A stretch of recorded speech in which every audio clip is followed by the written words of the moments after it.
Russia Ukraine war के दो basic assumption थे। पहला अजम्पशन तो ये था कि यूक्रेन 15 दिन के अंदर घुटने टेक देगा, वो नहीं हुआ। और दूसरा अजम्पशन ये था कि जब इकोनॉमिक सैंक्शंस रशिया के ऊपर लगेंगे तो 3 महीने का टाइम लोगों ने दिया था, जिसकी वजह से रशिया को इकोनॉमिक हार्डशिप्स का सामना करना पड़ेगा और उसको निगोशिएटिंग टेबल पे आना पड़ेगा because of economic problem, not the military problems. अब हालत यह है कि दोनों ही अजम्पशंस रॉन्ग हो गए।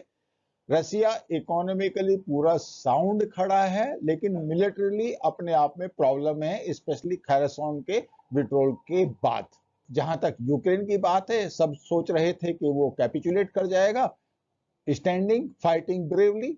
इनफैक्ट अगर आप ईस्टर्न यूक्रेन की तरफ जाएं तो खैरसोन खार्किव वो वाला जो एरिया है, निप्रो रिवर का जो ईस्टर्न साइड सिर्फ एक्चुअली अभी रसिया के पास है, वेस्टर्न साइड पूरी जो है वो यूक्रेन ने अपने कंट्रोल में कर लिया, that is including Kherson and Kharkiv.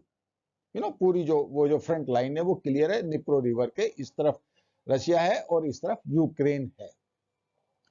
तो अब ये लड़ाई किस तरफ चलेगी, स्पेशली जैसे आपने देखा होगा कि G20 की मीटिंग हुई पाली में, लोगों के मूड का आपको पता चला, लोगों ने डिस्कस किया। उसके बाद पोलैंड के अंदर एक मिसाइल स्ट्राइक भी हुई, सो कोल्ड। एक्चुअली वो मिसाइल के बारे में भी हम बात करेंगे, बट आफ्टर ऑल अभी आपको लगता क्या है कि ये लड़ाई कहां तक चलेगी? अब इसमें जो सबसे पहला जो इंपॉर्टेंट बात है, अजम्पशंस की बात तो मैंने कर ली। अब दूसरा जो सबसे इंपॉर्टेंट फैक्टर ये है कि रशिया को कौन सपोर्ट कर रहा है और वेस्टर्न ब्लॉक को कौन सपोर्ट कर रहा है। ये अपने आप में एक बहुत ही इंपॉर्टेंट बात हो जाती है। जब यूएन जनरल असेंबली में रशिया के अगेंस्ट में रिजोल्यूशन लाया गया था, तो उस टाइम पे आप जो सिचुएशन देखेंगे उससे आपको एक फेयर आइडिया मिल जाएगा कि पूरी जो दुनिया है, ये 2 मार्च को हुआ था। ऑफ कोर्स उसके बाद से कुछ चेंजेस हुए हैं, लेकिन दुनिया लगभग उन्हीं लाइंस के ऊपर खड़ी है कि कौन रशिया के साथ है, कौन वेस्टर्न ब्लॉक के साथ है। 141 कंट्रीज ने रिजोल्यूशन के फेवर में वोट दिया था, 35 ने एब्सटेन किया था और 12 उस दिन आए ही नहीं थे, एब्सेंट थे। 5 कंट्रीज ने उसके अगेंस्ट में वोट दिया था। और रिजोल्यूशन का बेसिक पर्पस था कि किसी न किसी तरीके से रशिया को कंडेम किया जाए, और ये पास हुआ था ऑफ कोर्स, क्योंकि मेजोरिटी वेस्टर्न ब्लॉक के साथ थी और उससे विड्रॉल की बात कही गई थी। अब आप देखिए, उसके बाद से काफी कुछ पानी बह चुका। यूक्रेन के अंदर कितना ज्यादा डिस्ट्रक्शन इंफ्रास्ट्रक्चर का हो चुका। रशिया मिसाइल अटैक्स कंटिन्यूअसली किए जा रहा है और इंफ्रास्ट्रक्चर का जो डैमेज है यूक्रेन के अंदर वो कोलोसल है। मतलब सारी दुनिया को ये नजर आ रहा है कि रशिया यूक्रेन की इंफ्रास्ट्रक्चर को टारगेट कर रहा है, rather than probably Russia could have और should have targeted the military infrastructure of Ukraine, जहां पे वो फेल हो गया एक्चुअली। क्योंकि जो वेपन्स यूक्रेन के पास आए, स्पेशली जो हाइमर है, उसने लड़ाई का एक नक्शा ही काफी हद तक चेंज कर दिया। तो रसिया जो ये इंफ्रास्ट्रक्चर को टारगेट कर रहा है यूक्रेन की, उसमें बेसिकली कम्युनिकेशन टावर्स हैं, सड़कें हैं, ब्रिजेस हैं, पावर प्लांट्स हैं।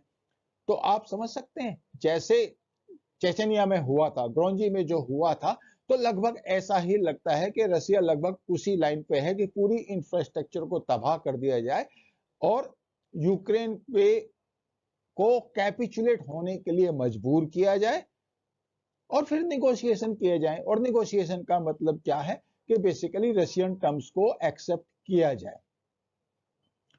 अब सबसे बड़ा सवाल यह होता है कि रशिया को आफ्टर ऑल इतनी जो एक सपोर्ट मिल रहा है, उसका कारण क्या है, और जिसकी वजह से रशिया यूक्रेन के अंदर, in spite of the fact कि Russia is a military aggressor, सबको पता है कि भाई रशिया ने यूक्रेन के ऊपर अटैक किया है, यूक्रेन तो उसके ऊपर अटैक करने नहीं गया।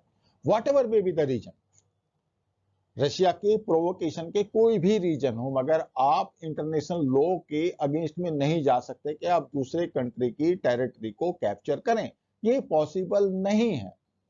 तो सबसे पहला लेते हैं अफ्रीकन कंट्रीज को, वो रशिया को क्यों सपोर्ट कर रहे हैं। अब आप देखिए, जितने भी अफ्रीकन कंट्रीज हैं, मोस्ट ऑफ देम उनके जब लिबरेशन मूवमेंट चले थे तो लिबरेशन मूवमेंट उनके कॉलोनियल पावर्स के अगेंस्ट में थे। और कॉलोनियल पावर्स कौन कौन सी? यूके हो गया, फ्रांस हो गया, स्पेन हो गया, up to certain extent USA का भी सपोर्ट था इन कॉलोनियल पावर्स को। तो रशिया इन कॉलोनियल पावर्स के अगेंस्ट में इन अफ्रीकन कंट्रीज को सपोर्ट कर रहा था। And that is the reason के उनको वो कोल्ड वॉर का टाइम भी ध्यान है, उनको ये भी ध्यान है कि रशिया ने उनका सपोर्ट किया था।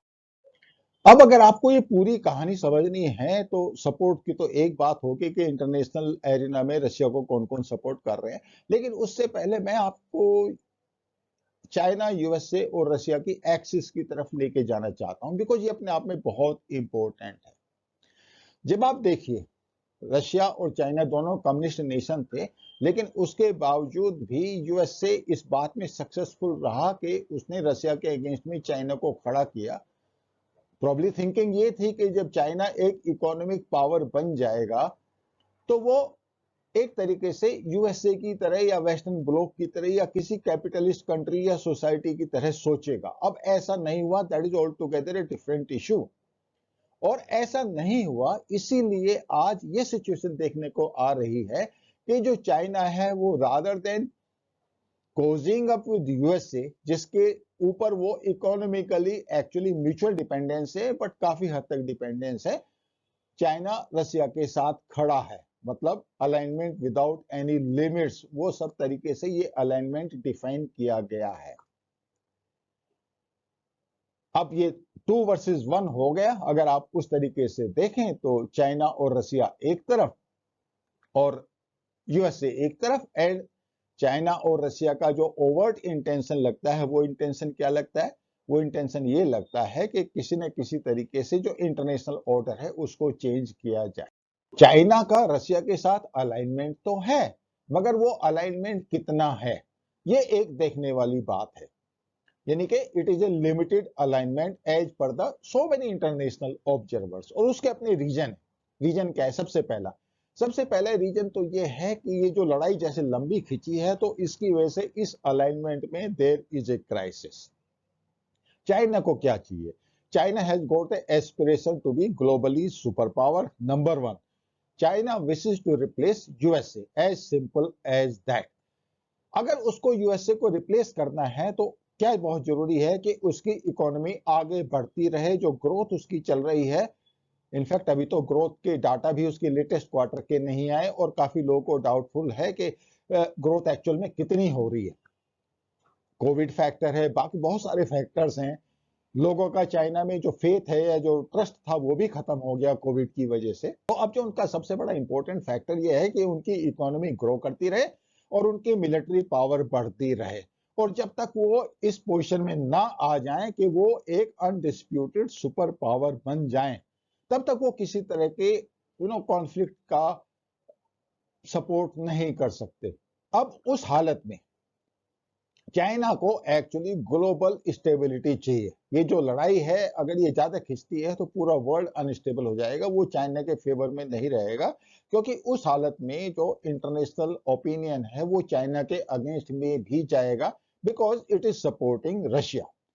चाइना बड़ा स्मार्टली एक्चुअली रशिया को सपोर्ट कर रहा है। कोई भी चाइनीज कंपनी किसी भी सैंक्शन का वायलेशन नहीं कर रही है। Please note this point. Same China का जो यूरोपियन यूनियन के साथ जो बिजनेस है वो बहुत जरूरी है। आप समझ सकते हैं ये जो चाइना, यूएसए और रशिया का जो ट्रायंगल है, आफ्टर ऑल ये ही 3 आप कह सकते हैं कि टॉप पावर्स हैं। तो ये जो एंगल है, ये जो डायनेमिक्स है, चाइना अभी नहीं चाहता कि इसमें बहुत ज्यादा डिस्टरबेंस हो। और जितनी ये लड़ाई लंबी खींचेगी रशिया उतना ही कमजोर होता जाएगा, और चाइना को ये बात पता है। और रशिया जितना कमजोर होता जाएगा तो ऑब्वियसली इंडो पैसिफिक की तरफ यूएसए का अटेंशन वापस आएगा।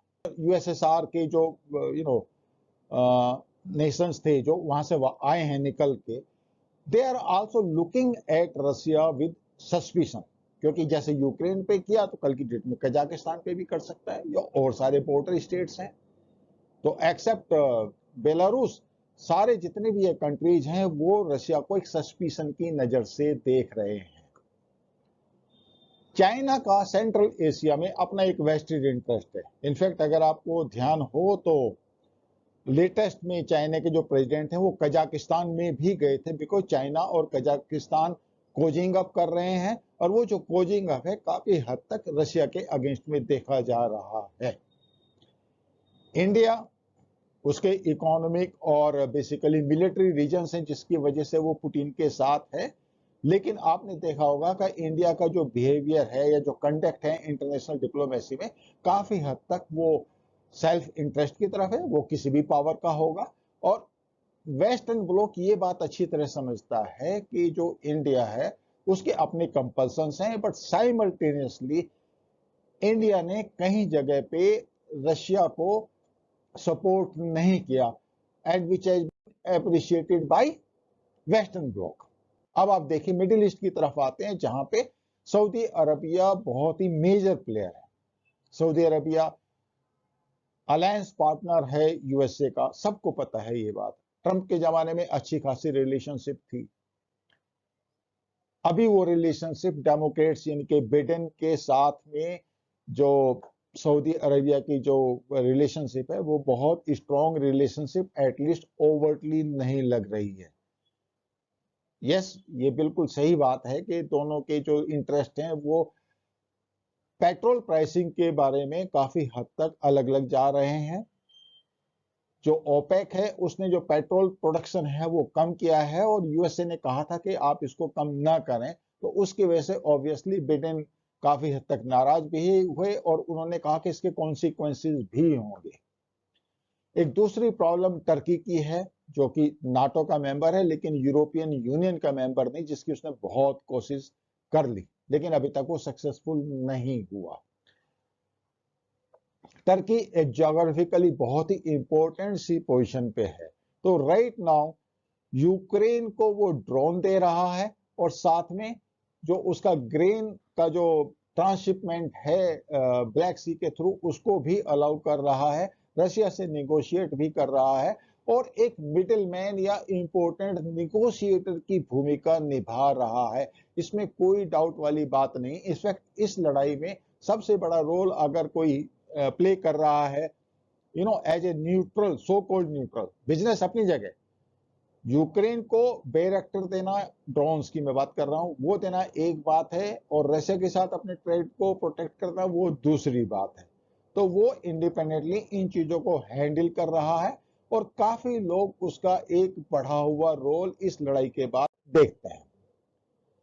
अब आप देखिए जो यूरोपियन नेबर्स हैं, अब उसमें ऑब्वियसली जो यूरोपियन यूनियन है और उसके अलावा इंग्लैंड है, इनकी एक अलग अलग स्टैंड है, सबके अपने अपने इंटरेस्ट हैं, सबके अपने अपने कंपल्सन्स हैं।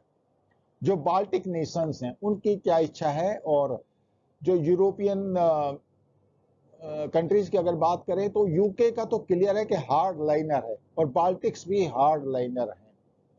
जहां तक जर्मनी की बात है, जर्मनी का अपना एक सेल्फ इंटरेस्ट है, हालांकि उसने यूक्रेन को अब मिसाइल सिस्टम उसने दिया है, अदरवाइज उसने अभी तक कोई भी इंपोर्टेंट या हैवी वेपन्स यूक्रेन को नहीं दिए थे, जहां तक जर्मनी की बात है। बाकी कंट्रीज कुछ न कुछ सपोर्ट कर रहे हैं, फ्रांस, स्पेन, इटली सब सपोर्ट कर रहे हैं, लेकिन एक लिमिटेड लेवल पे।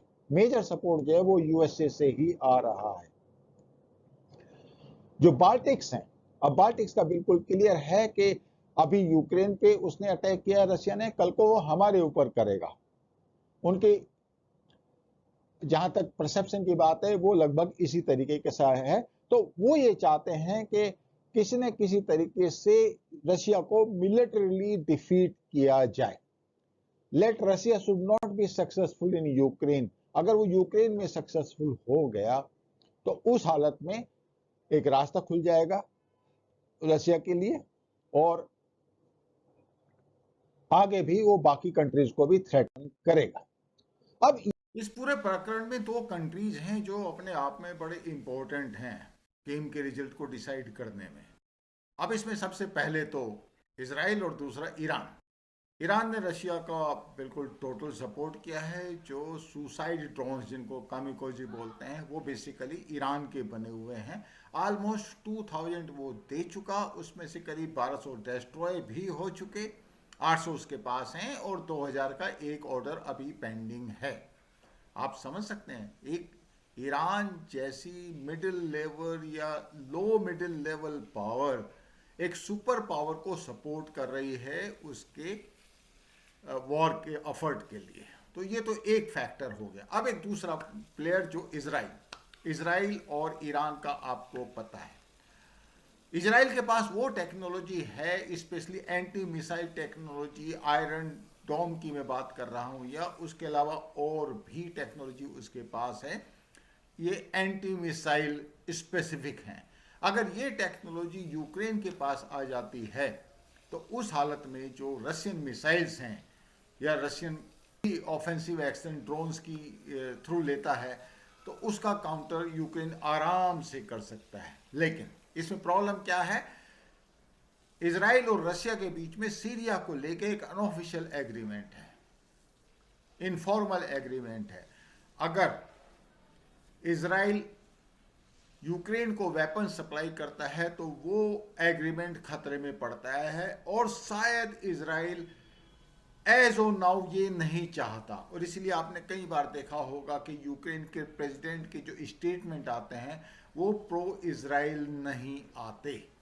ईरान रशिया को टोटल सपोर्ट करेगा किसी भी वार एफर्ट के लिए, no there should not be any confusion about it. Iran has to be anti western bloc, और वेस्टर्न ब्लॉक में भी पर्टिकुलरली यूएसए। अब आप देखिए, जो भी ईरान के जो ड्रोन्स हैं जो यूक्रेन में गिराए गए हैं उनका फिर ऑब्वियसली पोस्टमार्टम हुआ, और पोस्टमार्टम में जो चीज़ सामने आई वो ये कि 75% जो इक्विपमेंट और जो टेक्नोलॉजी उनके अंदर है वो बेसिकली वेस्टर्न कंट्रीज से आई है। तो इससे क्या प्रूव होता है, इससे ये प्रूव हो जाता है कि सैंक्शंस लगाने के बावजूद भी ईरान वेस्टर्न टेक्नोलॉजी का यूज कर रहा है, उसको वो टेक्नोलॉजी मिल रही है। तो कौन दे रहा है, ये सब कंपनीज दे रही हैं जो अपने फाइनेंशियल इंटरेस्ट को देखते हैं। बट फैक्ट ये ही है कि इवन आपको यूएस की कंपनीज भी डायरेक्टली और इनडायरेक्टली ईरान के जो वेपन डेवलपमेंट या एम्यूनिशन डेवलपमेंट को ऑफर्स जो हैं उसमें उनका हाथ हो सकता है। European companies in any case वो तो इन्वॉल्व हैं ही ड्रोन डेवलपमेंट में ईरान के। ये तो मैंने आपको बताया कि कौन कौन कंट्रीज कहां कहां खड़े हैं। तो अगर कोई ये कहता है कि जो इकोनॉमिक सपोर्ट काफी हद तक रशिया को इंडिया और चाइना की वजह से आ रहा है तो वो अपने आप में कोई कोई गलत स्टेटमेंट नहीं कहा जा सकता। लेकिन साथ में ये है कि कंट्रीज के अपने अपने इकोनॉमिक और बाकी इंटरेस्ट होते हैं। अब आप देखिए, अगर यूरोपियन यूनियन की बात करें तो सारे कंट्रीज ऐसे हैं जो इंडिविजुअली किसी न किसी लेवल पे रशिया के साथ ट्रेड कर रहे हैं। ये जो फैक्टर है, अगर आप देखें, इन जितने भी कंट्रीज जो रशिया को सपोर्ट कर रहे हैं इनका परसेप्शन एक और भी है। वो ये कहते हैं, और इनफैक्ट जर्मनी भी काफी हद तक उनके साथ अलाइंड है, कि Russia must be given the opportunity to project its case. मतलब अगर रशिया ये कहता है कि यूक्रेन नाटो का मेंबर ना बने तो probably they are okay with that, या probably up to certain extent जो ईस्टर्न यूक्रेन वाला जो एरिया है जो रशिया ने ऑलरेडी कैप्चर कर लिया, so they are okay, you know, even if at the limited scale. अब वो लिमिटेड स्केल क्या हो सकता है, वो कह सकते हैं कि हाँ इसको आप निगोशिएट कर लीजिए, बट साइमल्टेनियसली जो मिलिट्री कॉन्फ्लिक्ट है उसको आप खत्म कर दीजिए या बिल्कुल लो होल्ड पे लेके आ जाइए।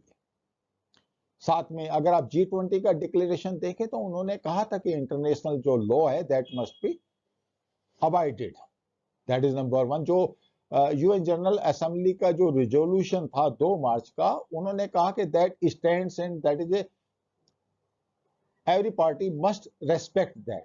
साथ में जो G20 का डिक्लेरेशन है उसने बिल्कुल क्लियर कहा कि आप न्यूक्लियर वेपन्स का थ्रेट नहीं दे सकते। अभी इस्तांबुल में एक मीटिंग हुई CIA की चीफ की और रशियन जो इंटेलिजेंस एजेंसी उसके चीफ की।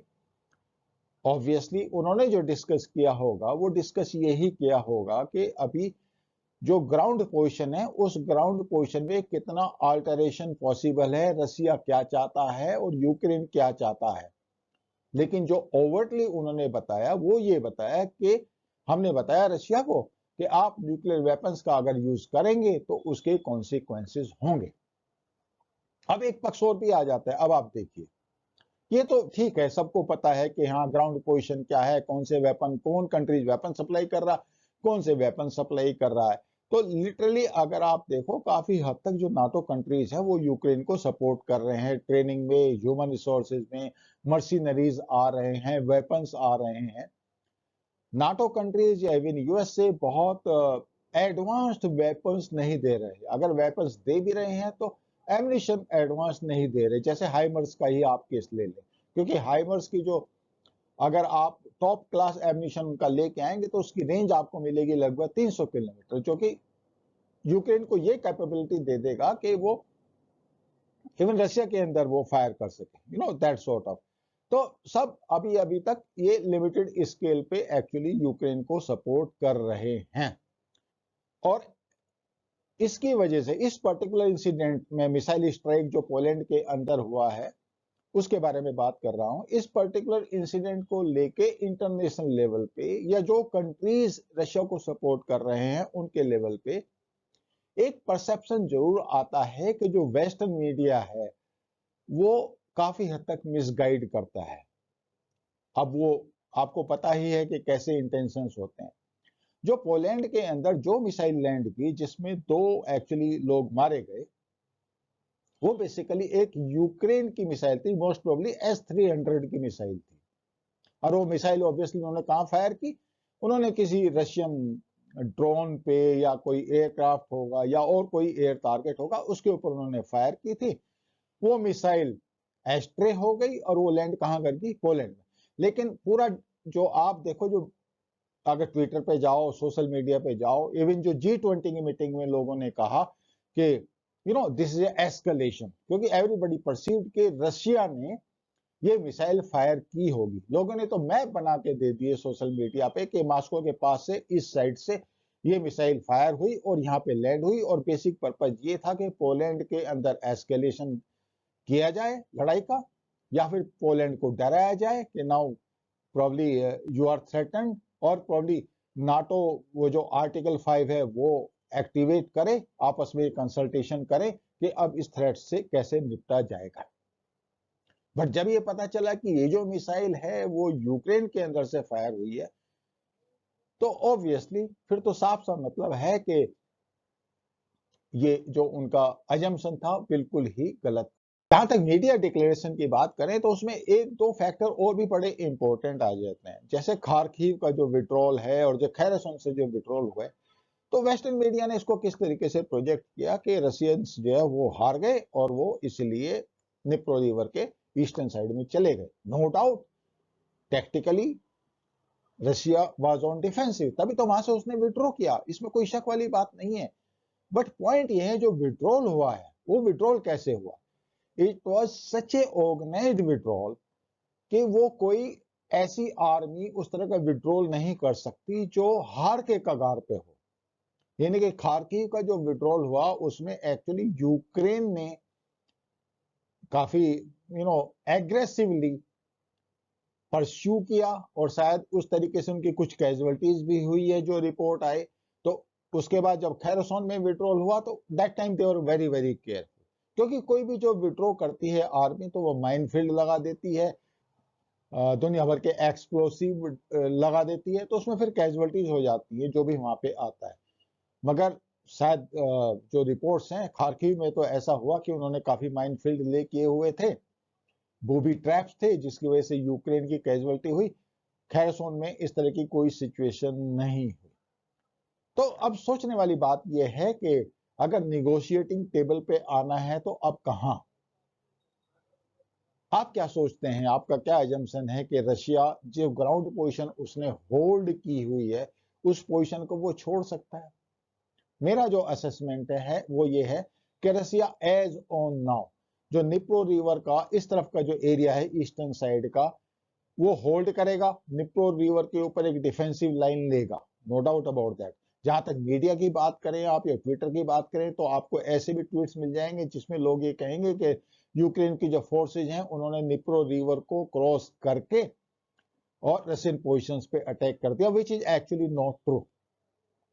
दूसरी बात क्रीमिया की बात, as far as Ukraine is concerned और उनकी जो पॉलिटिकल लीडरशिप है वो उसका कोई अगर स्टेटमेंट आता है, how can they say they will not capture Crimea और they will not throw Russians out of eastern Ukraine? कैसे वो politically it will not be sustainable for them, so they will continue saying the same thing. But even then Ukraine की जितनी भी position है, जो भी military power है, after all उसकी स्ट्रेंथ कहां से आ रही है? उसकी स्ट्रेंथ आ रही है बेसिकली कहां से? यूएस से या फिर वेस्टर्न ब्लॉक से। वेपन्स, ट्रेनिंग, मर्सिनरीज सब यूज कर रहे हैं, नो डाउट। इवन रशिया के पास भी मर्सिनरीज हैं या फिर ऐसे लोग हैं जो दूसरे कंट्रीज से आए हैं। But the fact remains ultimately everybody has to come to the negotiating table. और साथ में एक बात और भी है, और स्पेशली जो बाल्टिक नेशंस हैं उनका ये कंसर्न बिल्कुल ही जेन्युइन है कि अगर यूक्रेन को उन्होंने रशिया के हाथ में छोड़ दिया या वहां पे जो निगोशिएशंस होते हैं वो इस तरीके से कंक्लूड होते हैं कि वो रशिया की विक्ट्री के तौर पे परसीव किए जाएं ग्लोबली, तो उस हालत में रशिया के पास ये ऑप्शन भी रहेगा कि वो कल की डेट में बाल्टिक्स नेशंस को भी कैप्चर करने का प्लान बनाए। And they are very much right. तो पॉइंट ये है कि अगर निगोशिएशंस होने ही हैं और काफी हद तक निगोशिएशन का मतलब है कि एक मिड पोजीशन आपको लेनी पड़ेगी, और अगर आपको मिड पोजीशन लेनी पड़ेगी तो उस हालत में आपको कंसेशंस देने पड़ेंगे। मगर साथ में कंसेशंस में ये भी होना चाहिए कि रशिया जो अभी लाइन उसने होल्ड की हुई है उसके अलावा कहीं और वो अटैक नहीं करेगा। For the time being yes, it is very much possible कि रशिया इस तरह का एश्योरेंस दे सके। लेकिन काफी लोग जो ये कहते हैं कि रशिया का कभी कीव पे कैप्चर करने का इरादा नहीं था, मैं उस बात को नहीं मानता personally. I as a military man I do not accept that opinion. अगर रशिया का उस तरह का इरादा नहीं था तो फिर उन्होंने कीव की तरफ अपना ऑफेंसिव क्यों लॉन्च किया? ये फैक्ट है कि उन्होंने कीव की तरफ अपना ऑफेंसिव लॉन्च किया, इनिशियल ऑफेंसिव वहीं से हुआ था, उनकी बड़ी हैवी कैजुअलिटीज हुई, नो डाउट अबाउट दैट। तो ये एग्रीमेंट अगर रशिया की तरफ से ये एग्रीमेंट आता है कि yes now status quo, no more offensive action, then probably international powers में एग्री। बट ऑनेस्टली मुझे ऐसा लगता है कि it is a temporary pause. इस विंटर के बाद सिचुएशन फिर चेंज होगी। By the time global economy will also change, क्योंकि बेसिक पर्पज रशिया का और चाइना का मेरे को लगता है कि वो ग्लोबल वर्ल्ड ऑर्डर को वो चेंज करने का प्लान कर रहे हैं, इकोनॉमी को चेंज करने का प्लान कर रहे हैं। जो डॉलर एक रिजर्व करेंसी है उसको चेंज करने का प्रोग्राम वो बना रहे हैं। तो उस हालत में मुझे काफी हद तक ये लगता है कि विंटर के बाद यानी कि नेक्स्ट ईयर मार्च 23 के बाद हॉस्टिलिटीज का रिजम्पशन दोबारा हो सकता है, बिकॉज बाय दैट टाइम ये अपनी अपनी पोजीशंस को असेस करेंगे और फिर अगले स्टेप को डिसाइड करेंगे। और वो अगला स्टेप ये भी हो सकता है कि रशिया कोई ऑफेंसिव लॉन्च करे। So we have to keep the finger crossed, let us see how it shapes up, but this is the situation as on now. I hope you like this narration. Thank you so much. I will see you in next video.